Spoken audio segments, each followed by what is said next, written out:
Assalamualaikum warahmatullahi wabarakatuh. Halo Sobat Pasundan, kembali lagi di podcast kami. Suara kita bicara kini untuk nanti. Bersama aku, Laisha Nurrahmah. Di episode perdana ini, kita kedatangan langsung dua mahasiswa yang berbakat dan keren-keren loh. Di sini aku sudah bersama narasumber yang baru saja terpilih menjadi Duta Baca Kota Sukabumi tahun 2025. Langsung aja, perkenalan, Kang Teteh. Mau disuruh dulu. Halo semuanya, kenalin aku Niswatun Humaira dari STH Pasundan juga semester 4. Alhamdulillah ya menjadi juara 1 di Duta Baca tahun 2025 ini. Oke, ya halo teman-teman semuanya. Halo. Ya perkenalkan, nama aku Abdina Kurnia Billah, bisa dipanggil Adi, dan aku masih semester 2, mahasiswa Universitas Muhammadiyah Sukabumi, jurusan PGSD. Jadi Duta Baca itu literasinya fokusnya ke anak-anak dasar gitu. Nah, Oke, langsung aja ya aku izin bertanya kepada Akang Teteh. Jujur ya aku penasaran banget apa yang memotivasi Akang Teteh untuk menjadi Duta Baca ini. ya itu dulu ya. Boleh? Oke, ya. Sebetulnya saya itu sudah memantengin Duta Baca itu dari semenjak MA. Dimana semenjak MA yang selalu ditekankan kepada saya itu, ya, kamu tuh harus manfaat bagi setiap orang. Dan saya tuh dulu di perpustakaan sejak SMA. Maka ketika melihat pemilihan Duta Baca ketika MA, ketika masuk kuliah begitu ya, wah saya mau ikut nih. Dan saya meyakinkan diri saya bahwasanya saya harus bisa bermanfaat bagi semua orang, dan jalannya adalah literasi ini. Karena saya sendiri sudah merasakan manfaatnya. Keren ya. Tetehnya? Kalau aku motivasi ikut Duta Baca Kota Sukabumi tahun 2025 ini, pertama aku pengen banget berubah gitu. Karena semasa SMP dan SMK aku tuh orangnya gak aktif gitu ya. Dalam artian gak suka ikut organisasi, walaupun ikut gak seaktif itu gitu. Nah, oleh karena itu emang udah diniatin gitu. Oke, pokoknya mulai masuk kampus aku bakalan berubah gitu. Dan juga selain ikutan organisasi di akademik juga aku mulai ningkatin diri lagi, mulai kayak ayo kita tingkatin lagi gitu dari yang sebelumnya. Nah, pertama itu. Terus yang kedua tentu ya personal branding, karena sebagai duta itu bakalan ngebantu banget gimana ya, bawaan kalian itu gimana gitu. Pasti orang-orang tahu tuh, oh ini yang winner Duta Baca ya, oh ini finalis Duta Baca ya gitu. Pasti orang-orang tuh bakalan selalu tahu itu gitu. Nah itu, dan juga ya sama aku juga pengen bermanfaat gitu. Selain buat diri sendiri dan keluarga, teman-teman, aku juga pengen bermanfaat buat masyarakat di luar sana. Wih, keren ya. Keren banget. Juara sih. 1 ya. Iya, juara 1 teman-teman. Nah, untuk tahapan yang dilalui selama proses berlangsung itu apa aja nih? Nah, di awal itu tentu saja pemberkasan, ya, dan pemberkasan itu tuh kayak foto. Tapi salah satu hal yang pengen aku menarik itu bikin esai 800 kata, itu minimal 800 kata.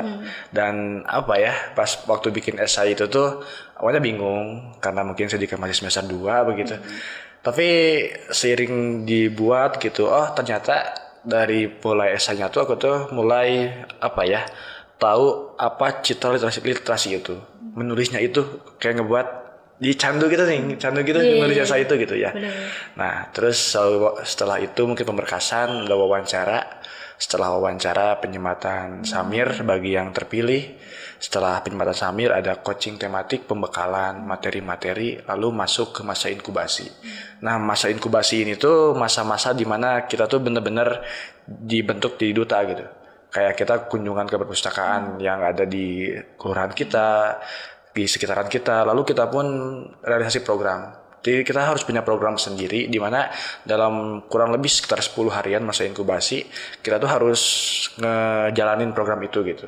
Dengan ya mungkin targetnya sesuai program kita. Kalau saya dulu ke anak-anak sekolah dasar, karena emang itu programnya begitu ya. Dan itu ada suratnya dari Paguyuban Duta Baca. Jadi benar-benar kita tuh masa inkubasi itu bukan inkubasi virus ya. Jadi dibentuk benar-benar ini loh pekerjaan itu seperti ini duta itu. Lalu setelah inkubasi lalu grand final. Lumayan ya. agak sulit. Memang panjang banget panjang ya, banget tapi ya. sangat-sangat berarti. Aku nambahin aja dari yang Boleh. Kang Adi bilang. Yang pertama itu dari pas penyampaian materi ada dari Teh Mila gitu kan ya. Iya. Ada salah satu kalimat yang bikin aku itu banget. Sebenarnya ini bukan pas materinya, tapi setelah wawancara kan kita kumpul tuh, ada masukan dari juri. Nah, Teh Mila tuh ngomong katanya siapin aja ruang kecewa buat diri kalian. Nah di situ itu bikin aku kayak, oh iya juga ya, ternyata aku tuh terlalu keras gitu kepada diri sendiri. Karena setiap tahapan dari seleksi berkas kayak udah pede gitu, udah pede bakalan kepilih, dan alhamdulillah kepilih. Pas wawancara tuh emang gak percaya diri karena takut kurang kan jawabannya. Tetapi waktu pas diomongin kayak gitu, siapin ruang kecewa buat diri kalian gitu, itu aku langsung kayak, oh iya benar, aku harus menyiapkan itu. Nah di situ aja waktu pas pengumuman kan aku kira tuh langsung ya bakalan langsung kita dikumpulin tuh mau dikasih hasilnya, dan kita tuh kayak aduh overthinking. Udah deg-degan duluan. Siapa yang gak lolos gitu, apalagi kan kita cuma 15 orang ya yang 18 hadir. lebih tepatnya 18. Ya, tapi yang hadir langsung kan cuma 15 orang itu kan. Nah jadi aku kayak mikir, loh satu orangnya gimana gitu kan. Aku kayak memikirkan itu udah dari beresnya tuh. Jadi keburu panik, terus katanya oh nanti malam. Nah malam tuh kita nungguin, terus tiba-tiba di Instagram dipantengin Instagramnya. Di Instagram langsung cek, oh ternyata alhamdulillah lulus. Jadi kayak lega ya. Ya jadi walaupun tahapannya emang bikin deg, tapi udah keterima tuh udah alhamdulillah banget ya. Udah 14 tuh udah kayak alhamdulillah. Keren. Lanjut ya Kang Teteh. Nah kan Kang Teteh sekarang statusnya mahasiswa ya, semester 2 dan semester 2 dan semester 4. Nah, ada kendala atau hektik gak selama proses menjadi duta itu? Ya, jujur mungkin pasti ada ya, kesibukan orang tuh selalu ada. Dan kalau dari saya itu sebenarnya sibuk tuh tergantung prioritas kita. Karena ketika saya mendaftar, saya tuh benar-benar di hati itu menanamkan bahwasanya ini jadi prioritas saya saat ini, mengikuti pemilihan ini. Maka ketika kesibukan apapun ada, itu saya selalu pasti menyempatkan ataupun mungkin meluangkan buat duta bahasa ini. Beda yang meluangkan dengan yang tidak punya waktu luang begitu kan ya. Dan saya pada waktu itu mahasiswa, saya juga bekerja di salah satu sekolah di Sukabumi. Tapi alhamdulillah dari pihak kampus dan juga pihak sekolah itu mengizinkan, katanya silakan aja fokus. Maka kesibukannya itu tuh karena saya meniatkan dari diri saya buat saya fokus di pemilihan duta baca ini, kesibukan apapun alhamdulillah teratasi.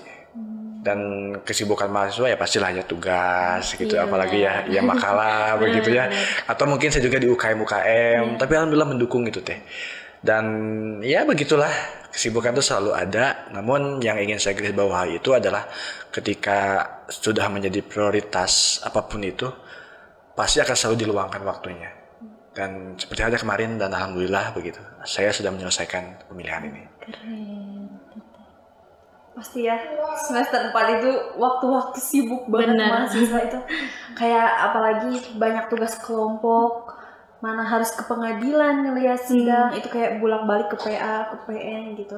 Tapi di sisi lain ya itu sih benar skala prioritas. Tapi walaupun aku memang memprioritaskan akademik, tapi ya emang berbarengan sama duta baca ya pasti aku utamain dulu duta baca gitu. Karena itu lagi emang membutuhkan fokusnya gitu. Jadi aku fokusin dulu ke duta baca beres, dan alhamdulillahnya juga dosen, teman-teman, dan juga STH juga mendukung penuh banget. Jadi ke akunya juga kayak gampang lah. Tapi hasil juara 1 sekarang. Iya, hasilnya itu emang buah manis banget lah gitu ya. Jadi setiap dispen ataupun tugas yang kelewat tuh nggak kerasa capeknya gitu, karena banyak support juga. Jadi walaupun sibuk karena banyak tugas dan lain-lain, apalagi matkul gitu yang nggak bisa di skip gitu ya, tapi alhamdulillahnya bisa membagi waktu dengan baik gitu. Asal bisa memanage waktu ya. Nah, memanage waktu juga skala prioritas. Benar. Ya, penting banget kalian harus tahu skala prioritas kalian itu apa, karena memang apa ya, kalau nggak ada skala prioritas tuh nanti kalian bakalan kebingungan mau terombang-ambing. apa sih, mau aduh aku prioritasin yang mana ya, aku pilih yang mana, itu tuh bakalan susah kalau nggak punya skala prioritas. Benar banget. Nah, kan Akang Teteh sekarang sudah menjadi duta. Nah, duta baca, apakah ada program tertentu yang dibawakan Akang Teteh pada saat pemilihan gitu? Ya, kan setiap finalis itu kan harus membuat program ya. Dan itu direalisasikan pada masa inkubasi. Namun jadi catatan juga bahwasanya bukan hanya masa pemilihan aja, tapi setelah ini pun harus terus terrealisasi. Dan program saya itu salah satu program saya ya, itu adalah ceria, papan ceria. Jadi papan ceria itu papan cerdas literasi lewat kata, dimana kayak itu menargetkan untuk anak-anak sekolah dasar tingkat rendah. Mereka itu dengan 3 unsur. 1 menyusun kata, 2 menulis dan menyusun kata, dan 3 itu menerjemahkan, menulis dan menyusun kata. Dimana saya berpikir bahwasanya saya itu ingin mengenalkan tentang literasi dasar baca anak tulis agar semakin mudah begitu bagi anak-anak. Dan saya menggagas itu dalam sebuah papan permainan. Nah, mungkin nanti boleh dikepoin begitu ya IG saya begitu atau bagaimana ya, biar mungkin tahu begitu bagaimana bentuk papan cerianya. Tapi selebihnya seperti itu sih, menyusun, juga menerjemahkan, dan juga menulis. Sehingga saya berharap bahwasanya itu bukan hanya sebagai program saya aja, tapi juga sebagai media pembelajaran bagi guru untuk mengajarkan anak-anak bagaimana cara baca tulis. Apalagi saya juga PGSD mahasiswa gitu, mahasiswa PGSD. Mungkin ini juara 1 sepertinya lebih ini ya. Agak hype gitu. Malu gitu. Kalau program yang aku bawain waktu pemilihan dan juga sekarang yang masih berjalan, itu namanya Sukabumi Sukabakti. Ini tuh ada 2 program, tapi aku fokus ke literasi digital ya. Nah, yang kalau misalkan Suka itu singkatan dari Suara Lentera Kata, yang dimana itu tuh sebuah program podcast yang kayak kita lakuin sekarang. Dan kalian juga bisa cekin YouTube-nya. Suara Lentera Kata. Nah, itu tuh podcast yang dimana aku tuh ngundang narasumber berkaitan dengan literasi dan juga isu-isu terkini gitu. Jadi kayak nggak akan bikin mereka tuh bosen buat berliterasi gitu, karena kan literasi juga bisa mendengar dan dari suara itu tuh bisa menyampaikan informasi gitu. Nah, ini sasarannya itu fokusnya sih kepada mahasiswa ya, karena kebanyakan mahasiswa pasti suka podcast gitu. Nah, sasarannya itu, tapi juga bisa dikemas dengan asik gitu, jadi bisa didengar oleh semua usia. Terus yang kedua ini Bakti, singkatan dari Bazar Kita. Bazar Kita ini tuh sebuah program realisasinya dari teori-teori yang sudah disampaikan di Suka gitu. Jadi ada actionnya itu di Bazar Kita. Bazar Kita itu gimana aku buka open donasi gitu. Bagi kalian juga yang ingin donasi bisa hubungin aku. Boleh tuh. Iya, bisa hubungin aku. Nah, dari buku tersebut, buku donasi-donasi dari berbagai pihak itu bakalan aku sampaikan kepada masyarakat yang memang membutuhkan. Karena kan di Sukabumi masih tinggi ya tingkat kemiskinannya. Nah, makanya untuk program ini tuh setidaknya bisa mengatasi atau membantu sedikit gitu untuk masyarakat gitu. Karena kan pastilah masyarakat tuh pengen punya buku gitu. Masyarakat tuh pengen banget loh punya buku fisiknya. Nah, dari donasi itu kalian bisa beramal baik kepada masyarakat. Setidaknya itu tuh bakalan jadi berkah buat mereka gitu. Suatu pahala juga kan ya. Jadi 2 program itu aku bawain di pemilihan dan juga sampai sekarang aku bakal selalu laksanain, dan sekarang juga lagi open donasi buat kalian yang mau ya. Sekali lagi hubunginya kemana tuh Kak?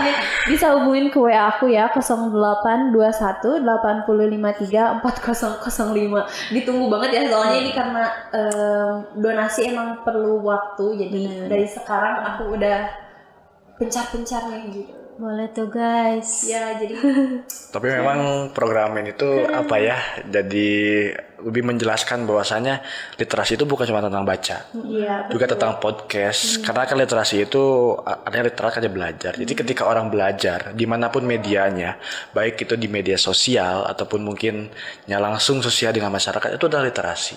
Jadi program ketika dibawakan juara ini. Keren banget sih. Jadi suara kita juga ada YouTube sama Instagram. Jadi aku buat dua versi gitu, video panjang dan pendek. Jadi siapapun yang suka video pendek boleh mampir ke Instagram, yang suka panjang bisa ke YouTube. Jadi memang dikemas untuk gimana ya, untuk anak muda, gitu. untuk Gen Z. Gen Z. Apalagi aku juga Gen Z.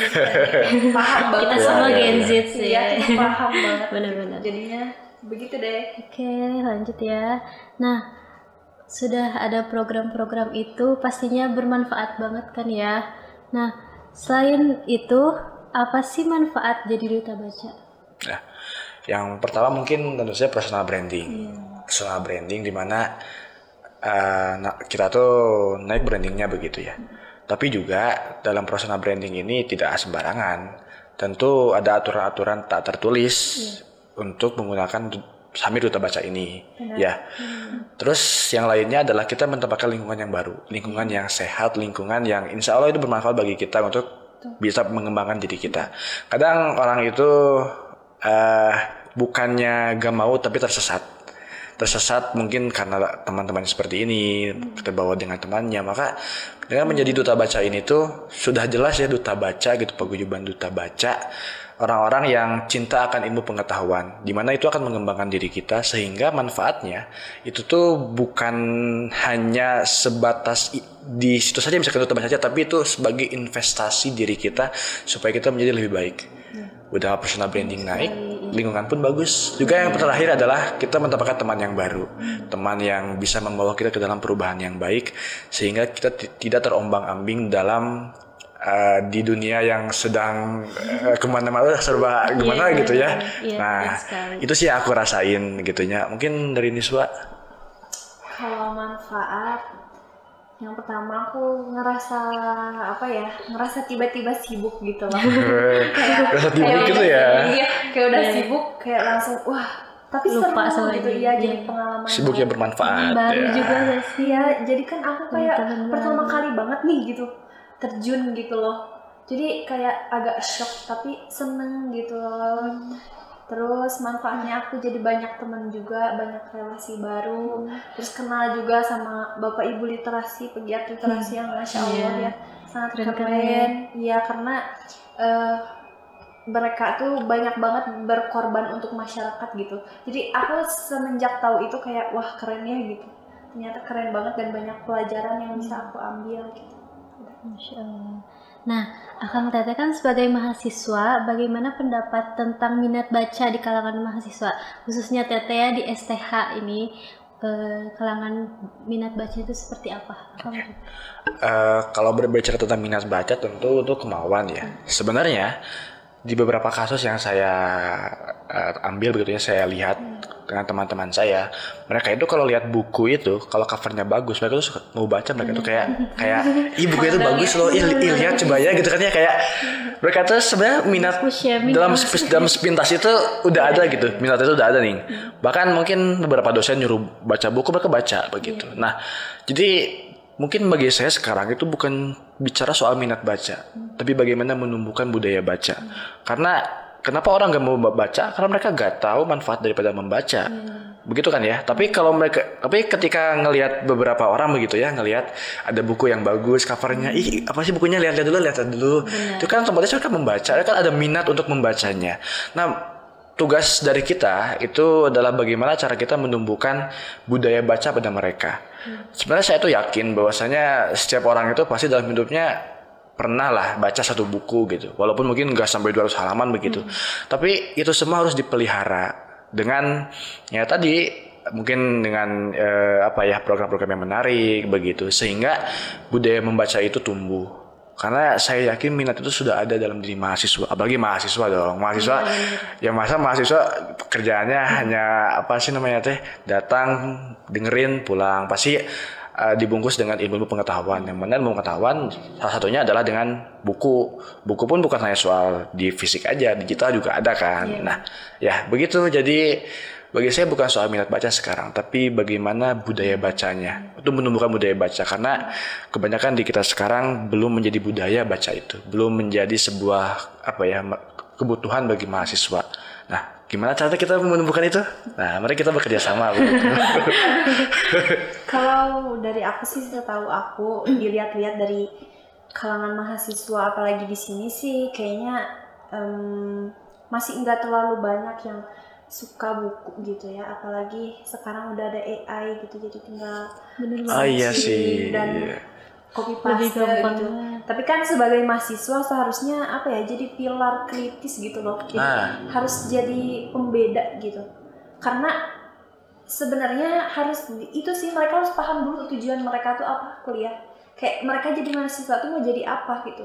Tujuan mereka ngambil kelas tuh apa, kuliah tuh apa gitu, ngambil jurusan hukum tuh apa, kan harus tahu dulu itunya, baru kita tuh bisa punya minat baca gitu. Kayak oh aku tuh butuh loh gitu, aku tuh butuh baca ini, aku tuh harus baca ini, baru mereka tuh bakalan apa ya, tertarik secara tidak perlu dipaksa. Jadi harus ada kesadaran dari dirinya gitu.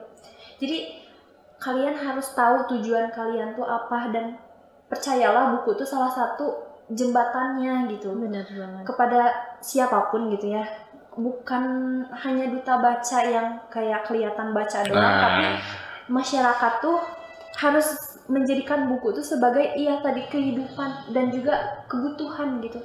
Karena kalau misalkan nggak baca buku tuh sayang banget loh gitu, ilmu-ilmu segala macam tuh ada, mau hiburan, mau psikolog, itu tuh semua ada di buku gitu loh. Udah dikemas informasi itu dengan baik, padahal tinggal baca. Tapi ya itu harus sadar dulu sih, harus ada kesadaran dari diri ini. Terus saya juga mau nambahin itu ya, sebenarnya buku itu ya di zaman yang serba cepat ini, buku itu tuh mengajarkan kita untuk melambat gitu. Sekarang WhatsApp tuh cepat, informasi apapun serba cepat sekarang. Nah, buku itu menyuruh kita untuk melambat dunia serba cepat ini. Untuk apa? Untuk bisa mengevaluasi diri kita, untuk bisa memaknai hidup ini seperti apa. Maka ketika ini sudah dipahami dan juga disadari oleh mahasiswa kebanyakan, maka saya yakin minat juga budaya baca itu akan tumbuh pada mereka. Karena yang serba cepat itu gak selamanya baik. Dan juga membaca buku itu tuh kayak kita tuh menyelesaikan satu tantangan gitu, satu tantangan untuk bisa menyelesaikan satu buku gitu. Dan apa ya, tantangan itu yang bisa membuat kita terupgrade diri kita. Di dunia yang serba cepat ini, buku menyuruh kita untuk melambat. Buku menyuruh kita untuk lebih memaknai isi di dalamnya, sehingga kita dapat lebih bisa memaknai hidup ini. Untuk apa kita hidup ini dan tujuan kita itu untuk apa. Nah, begitu mungkin deh. Keren banget ya teman-teman. Next ya, pertanyaan selanjutnya. Kalau kita bicara tentang era digital sekarang ini kan ya, sangat pesat sekali. Dan banyak buku-buku yang sudah online dan buku-buku yang ada di website itu udah banyak kan ya. Nah, bagaimana Akang Teteh yang sudah menjadi duta baca ini mengajak teman-teman untuk bisa membaca buku yang ada di digital itu sendiri? Gimana tuh? Ya ini apa ya? Ini tuh sebenarnya kayak Gen Z banget sebenarnya ya. Apa sih namanya teh? Kadang aku kalau biasanya gitu ya. Kalau baca buku baru itu pasti aku selalu statusin. Baik itu quotes di dalamnya ataupun mungkin kayak covernya aja gitu. Salah satu buku yang sekarang aku lagi baca itu tuh judulnya tuh Porsi Mie Ayam Sebelum Mati. Gitu ya, tahu ya. Aku tuh makan mie ayam sambil baca buku itu. Aku foto, jadi kayak apa ya? Ada beberapa yang komen, ih itu mie ayam katanya kan mau mati, gimana gitu jadi kayak gitu apa ya? Sehingga aku tuh di saatnya membuka peluang, yuk baca yuk, udah gak apa sini aja sama aku baca aja gitu. Atau misalkan mau baca gak? Kalau mau baca aku bawa nih bukunya gitu. Sehingga apa ya namanya teh? Tidak langsung mungkin secara buku fisiknya juga ditawarkan begitu, ataupun mungkin selebihnya cari aja misalkan di mana, misalkan kan sekarang ada banyak tuh digital boleh tuh misalkan ke Perpusnas cari websitenya lalu baca buku di sana, misalkan bisa begitu. Misalkan ini tuh menarik tapi aku teh gak bisa minjemin, misalkan tuh lagi baca, coba baca digitalnya, kan sekarang ada pada digital tuh, di mana itu semua tuh menurut aku ya apa ya kayak secara tidak langsung itu mengajak teman-teman aku gitu ya, anak-anak buat baca buku, baik mungkin fisik menawarkan di digital ataupun mungkin mengajak ke digitalnya gitu, buku digitalnya. Tapi buku digital pun harus ada aturannya ya. Maksudnya kadang kan sekarang suka banyak nih di Google gitu cari PDF-nya. Itu bukan ilegal ya. Banyak juga Iya, buku-buku. banyak banget bajakannya. Tapi kita tuh kalau sekarang tahu websitenya itu ada, perpustakaan juga nyediain kan begitu ya. Kita tuh mereka tuh cuma tidak tahu aja. Nah, jadi aku tuh menggunakan ketika mereka komen dimanapun, ini websitenya nih, ini websitenya kalian bisa baca di HP gitu. Nah, sehingga ketika dimanapun mereka bisa buka itu. Gitu. Kalau dari aku sih sama introvert, e-book sangat membantu sih. Kalau misalnya kalian males gitu ke perpustakaan atau enggak kayak, aduh aku males gitu atau enggak malu buat berinteraksi, kalian bisa download aplikasinya, ada iPusnas. Itu iPusnas. Jadi tinggal login pakai Google, kalian udah bisa langsung pinjem gitu. Jadi tinggal baca-baca. Jadi kalau misalkan punya waktu luang, main HP itu nggak scroll doang, nggak scroll TikTok doang dan Instagram doang, bisa baca buku ya. Lebih baca buku, Ada novel juga dan pakainya lengkap deh ya. Lengkap banget sih. Cuman emang ada beberapa buku yang nggak ada di sana, kayak karya Terelie, nggak semuanya ada, tapi nggak apa-apa gitu. Nah itu bisa cari ke perpustakaan aja langsung. Kalau kepo gitu. Kalau misalnya mau yang lengkap, datang ke perpustakaan. Nah, kebetulan ya STH juga udah ada. Iya, e-booknya. Ada e-booknya tuh ya. Bagi mahasiswa STH ini jangan lupa di-download ya teman-teman. Daftar sekarang juga. Iya. Apalagi Umi juga ada. Iya. Oh, di Umi juga katanya. Mahasiswa Umi jangan lupa. Ada, di Umi juga ada, kalian tinggal download aja. Jadi e-booknya udah ada gitu ya. Terus juga perpustakaannya juga ada. Jadi balance ya gitu antara digital juga realita. Biar mahasiswa pada ke perpustakaan juga kan. Pada baca buku sih. Dan perpustakaan itu nggak cuma buat baca buku kan. Ya.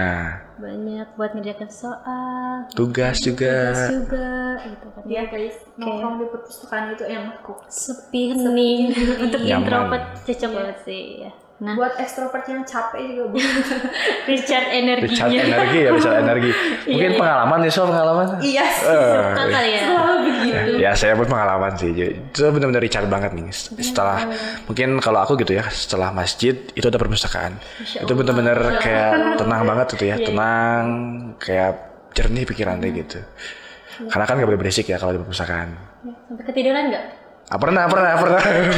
Ya, saya sampai ketiduran sampai si penjaganya tuh waktu itu pernah. Ini tasnya. Bapak sudah berapa? Sudah jam berapa sekarang? Itu benar-benar langsung. Udah bergakaruan, udah langsung pulang aja gitu. Ya. Saking tenang di situ gitu. Itu pengalaman pribadi gitu. Pernah juga? Enggak sampai tidur. Oke. Ya cobain sih. Oh iya bu. Biar sobat-sobat yang nonton ini pada tahu ya, jabatan jadi duta baca itu berapa lama sih, Kang Teteh? Sebetulnya kalau jabatan itu selama setahun. Tapi bukannya setahun aja sebenarnya mah kalau di keluarga duta bacanya mah. Tapi selama kita sudah jadi duta baca nih, itu akan melekat pada diri kita gitu. Jadi nama duta baca itu nanti kan ada tahunnya tuh, ada duta baca tahun 2025 seperti saya sekarang, ada tahun 2024. Tapi kebermanfaatan di duta baca itu tuh terus mengalir gitu. Ya sampai kapan? Selama kita ingin, selama kita mengabdi kepada dunia literasi ini begitu. Nah. Ya. Sama iya. Oke lanjut ya. Nah kalau kita kilas balik dari awal sampai saat ini ya, apa perubahan besar atau hal yang bisa disyukuri Akang Teteh? Banyak banget ini ya. Pastinya. Banyak banget ya. Iya. Dimana apa ya, kita tuh belajar terjun ke masyarakat. Dan itu saya benar-benar ngebuka pikiran aku soal tentang bagaimana realitas yang ada di masyarakat begitu. Awalnya aku tuh hanya mahasiswa mungkin juga bekerja begitu yang tiap hari mungkin ada nongkrongnya begitu, baca buku di rumah begitu ke perpustakaan, sehingga tidak ada satu kegiatan khusus yang mengarahkan untuk menyebarkan kegiatan aku untuk membaca. Ketika aku ikut pemilihan ini, salah satu perubahan yang aku rasain itu adalah aku lebih bisa memahami gitu bagaimana keadaan yang ada pada masyarakat. Aku lebih bisa bersosial dengan masyarakat. Aku juga ketika masa inkubasi itu lebih ke coba kamu ke perpustakaan ini, coba kamu ngobrol, sehingga itu tuh benar-benar menambah pengetahuan aku gitu. Dan itu benar-benar ngerubah pola pikir aku 180 derajat tentang bagaimana literasi ini. Awalnya mungkin aku tuh berpikir bahwa literasi itu ya baca buku gitu ya. Awalnya masih ada pikiran-pikiran seperti itu. Tapi ketika ikutan Duta Baca, ada materi TPBIS ya dari Teh Putri begitu ya. Ternyata apa ya, literasi itu bukan hanya soal membaca, tapi bagaimana kita belajar. Ada juga mungkin TPBI, transformasi perpustakaan berbasis inklusi sosial, di mana perpustakaan juga hadir sebagai jawaban dari masyarakat. Ketika masyarakat membutuhkan apapun, perpustakaan hadir di sana. Dan saya itu perubahan yang saya rasakan begitu ya. Saya itu merasa bahwa saya itu bisa bermanfaat bagi semuanya. Sehingga di diri saya, dalam diri saya begitunya, ada semacam kebanggaan tersendiri untuk bisa lebih mengabdi kepada masyarakat. Keren banget. Mungkin Niswa, perubahan apa yang sudah kamu rasakan? Hal apa yang disyukurinnya? Kalau dari pribadi aku sih, yang pertama aku tuh kayak baru sadar aku tuh ternyata masih banyak kurangnya. Nah, iya. Itu sih. Aku juga sama kayak gitu.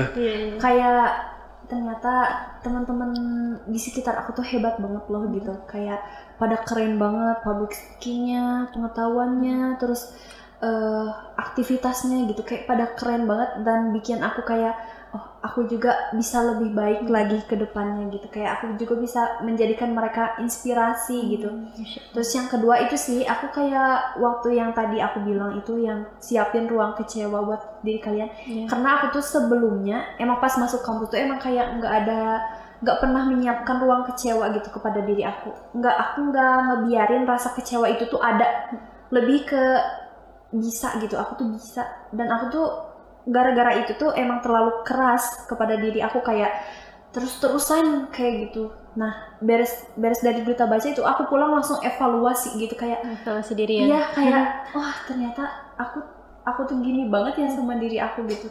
Ternyata terlalu keras. Iya, terlalu itu menekankan diri sendiri. Iya, jadi beres dari situ langsung kayak oke, diri aku pantas untuk mendapatkan respon lebih baik gitu dari aku.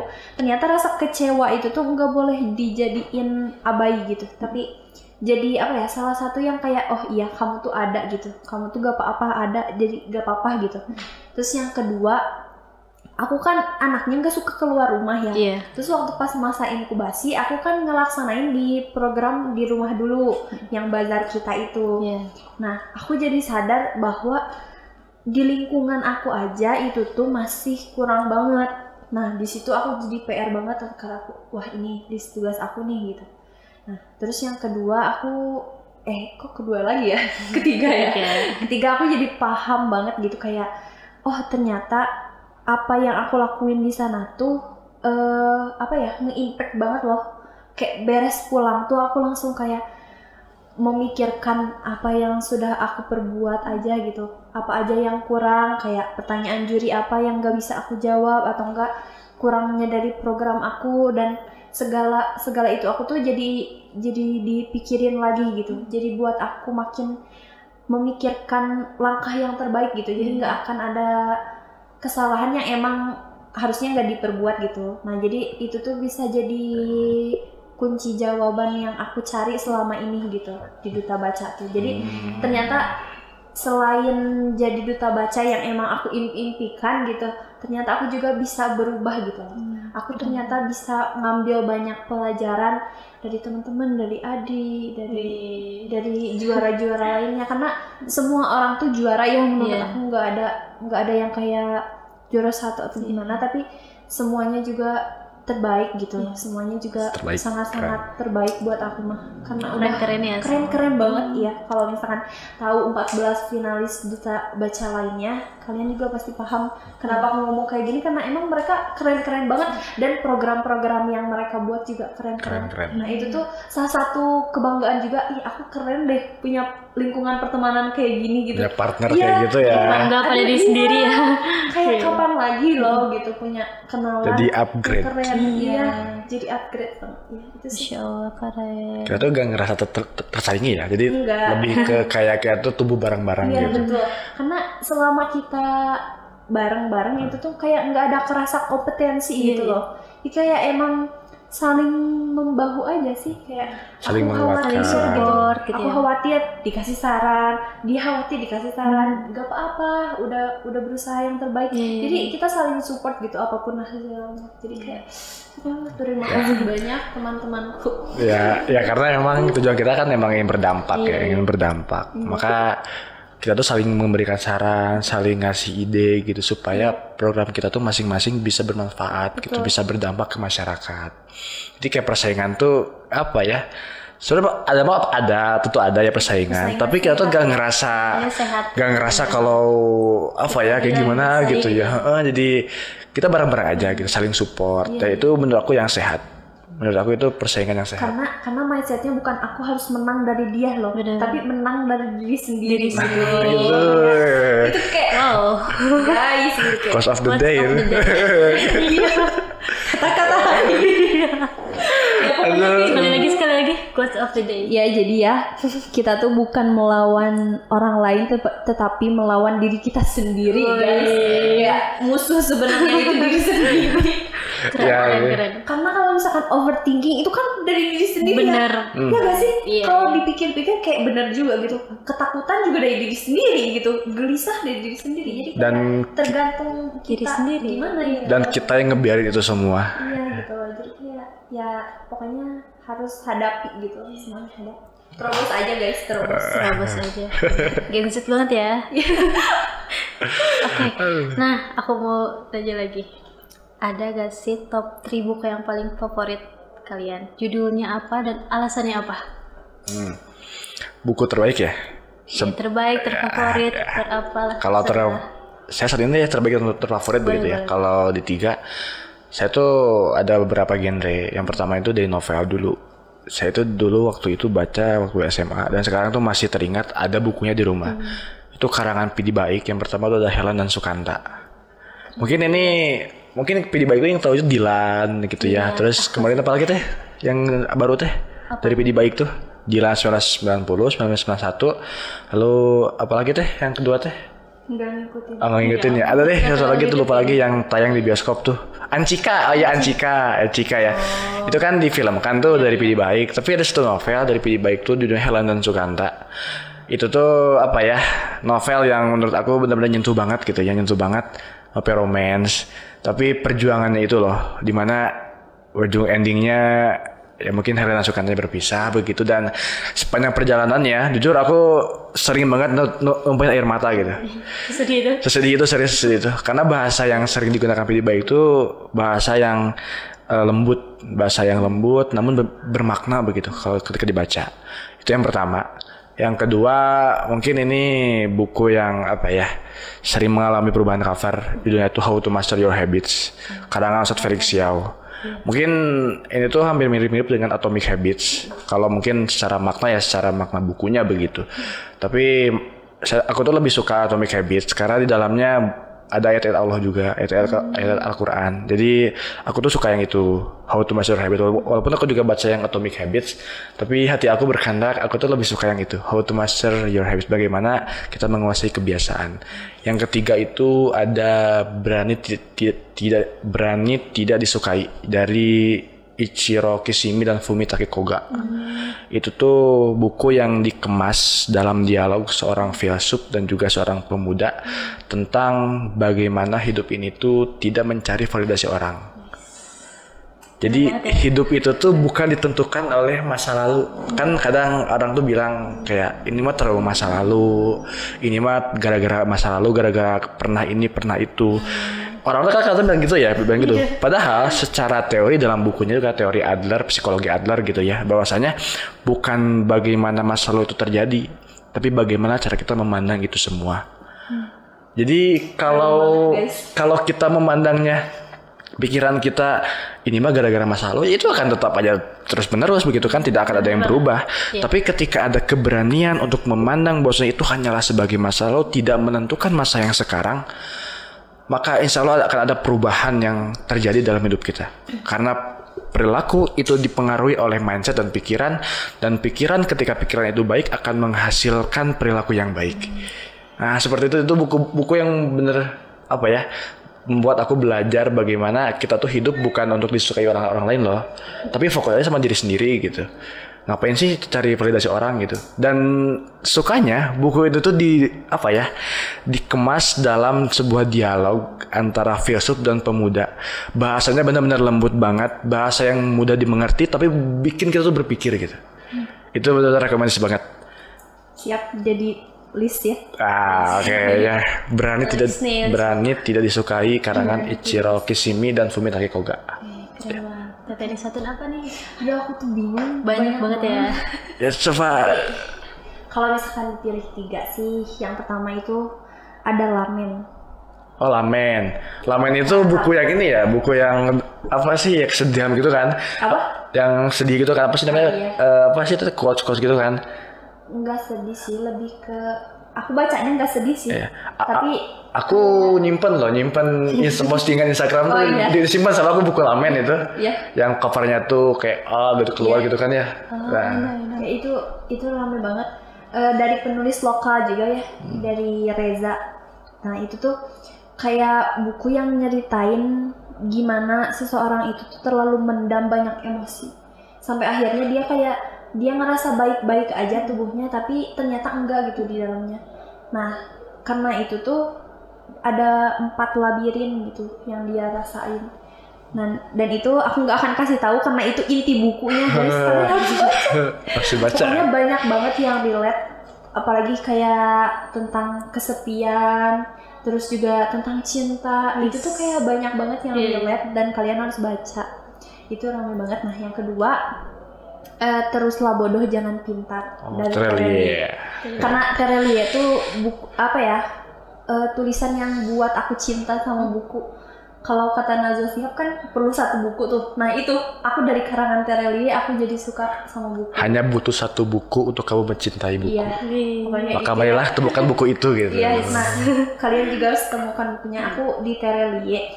Terelie yang teruslah bodoh tuh kayak nyeritain gimana kekuatan suatu pihak gitu sama masyarakat yang gak punya kekuatan apapun, dan itu tuh pada akhirnya segimanapun berusaha untuk perubahan ternyata hasilnya tetap menang yang punya kekuasaan. Nah, terus itu dan endingnya yang sangat duar-duar. Agak berat ini. Agak berat ya. Tapi itu seru banget buat kalian yang belajar hukum juga pasti bakalan relate banget nih lihat baca buku ini gitu. Ada hukum agrarianya, terus tentang pajak, jadi emang berkaitan gitu ya. Jadi baca bukunya sambil kayak ngikutin teknik. Mahasiswa harus baca nih mahasiswa ya. Iya. Jadi kayak sambil informasi ini gitu lah, pokoknya rame. Nah, itu yang kedua. Terus yang ketiga aku suka Animal Farm dari George apa gitu, aku lupa, tapi pokoknya itu tentang gimana kehidupan hewan-hewan gitu, dan itu tuh ada yang serakah, yaitu si babi itu. Nah, si hewan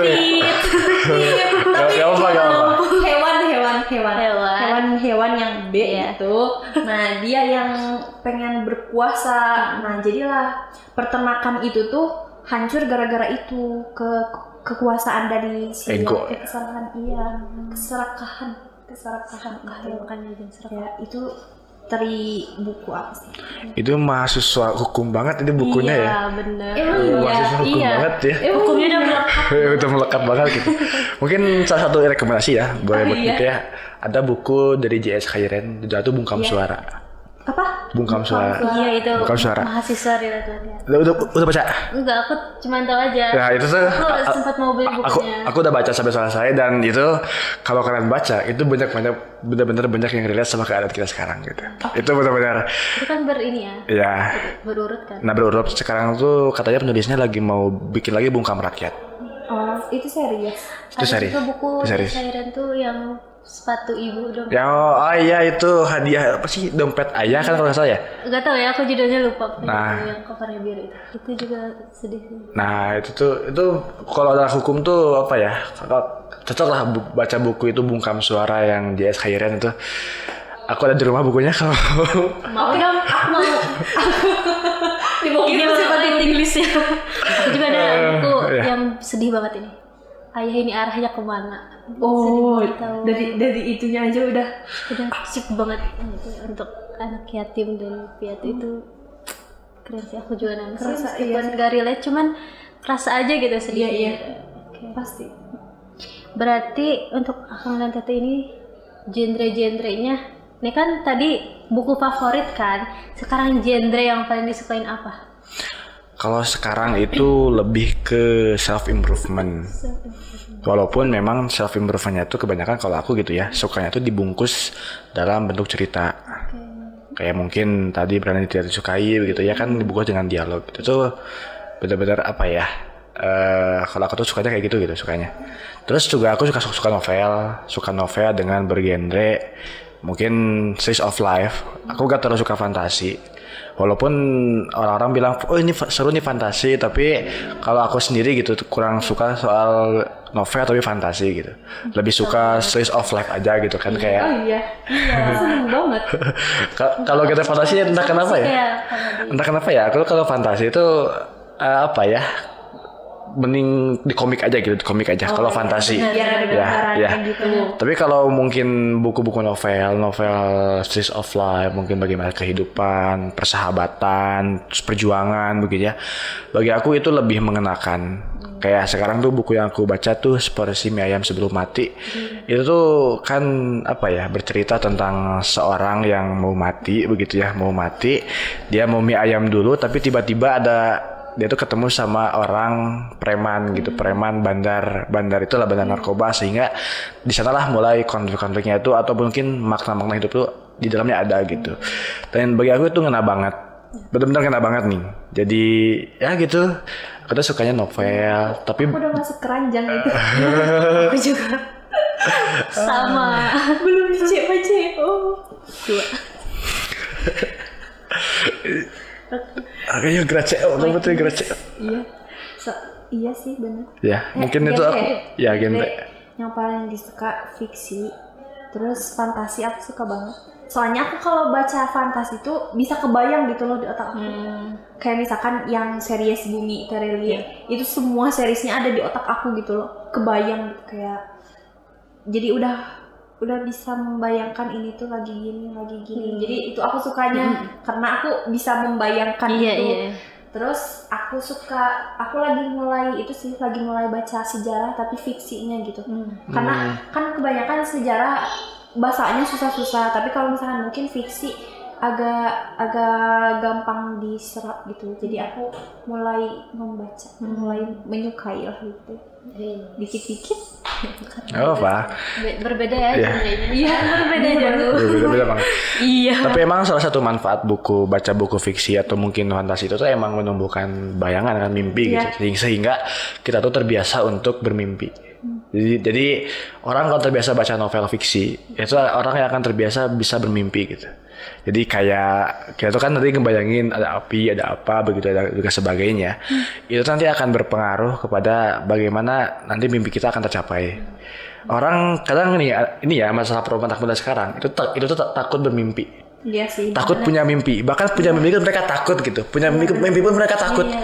Bahkan ketika disuruh bayangkan Anda seperti ini, mereka malah diem gitu. Diem aja gitu. Nah, itu karena mereka tidak terbiasa untuk membayangkan.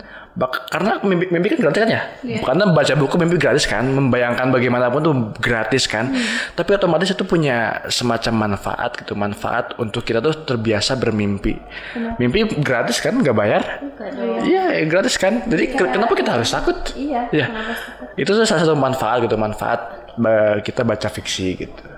Terakhir nih Akang Teteh bisa menyampaikan pesan-pesan kepada anak muda atau masyarakat supaya mereka mau membaca.